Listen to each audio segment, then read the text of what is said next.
Сәлеметсіздер ме оқушылар? Бүгінгі күнге сәттілік тілей отырып сабағымызды бастаймыз.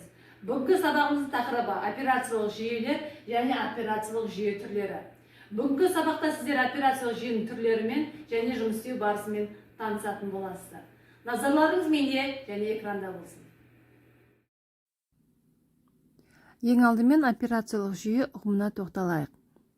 Яғни, операциялық жүйе өзара байланысты бағдарламалар жүйесінің кешені, олардың міндеті пайдаланушының компьютермен өзара әрекетін және басқа бағдарламалардың орындалуын ұйымдастыру.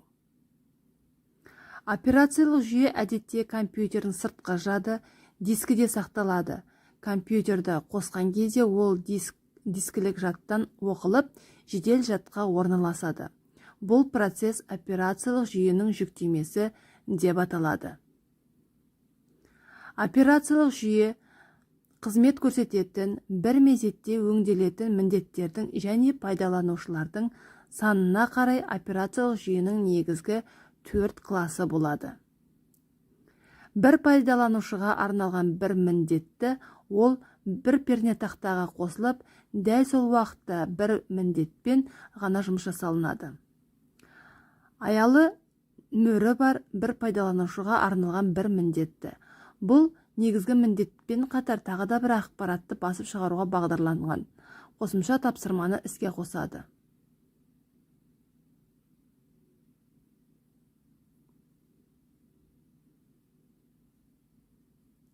Бір пайдаланушыға арналған көп міндетті, бір пайдаланушыға бірнеше міндетті параллельді түрде өңдеуді қамтамасыз ету.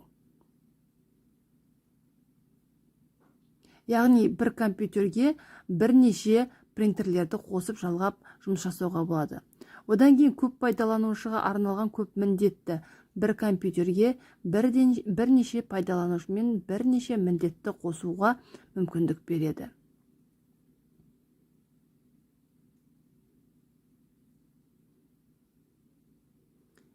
Кәсіби қолданысқа бағдарланған дербес компьютерге арналған операциялық жүйе келесі негізгі компоненттермен орналасады.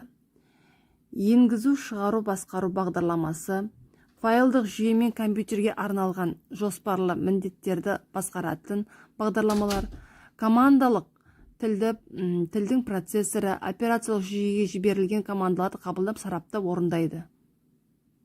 Әрбір операциялық жүйенің өз командалық тілі бар.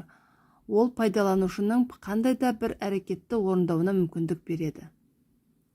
Каталогтан көмек сұрау, ішкі тасымалдаушыға белгі қою, бағдарламаны іске қосу, басқа да әрекеттерді орындау. Компьютердің ішкі құрылғыларын басқару үшін арнайы операциялық жүйелер, драйверлер пайдаланады.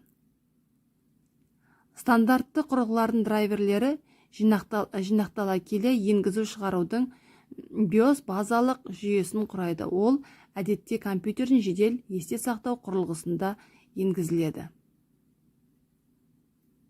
Назарларыңызға рахмет. Келесі сабақта кездескенше. Бүгінге осы. Рахмет.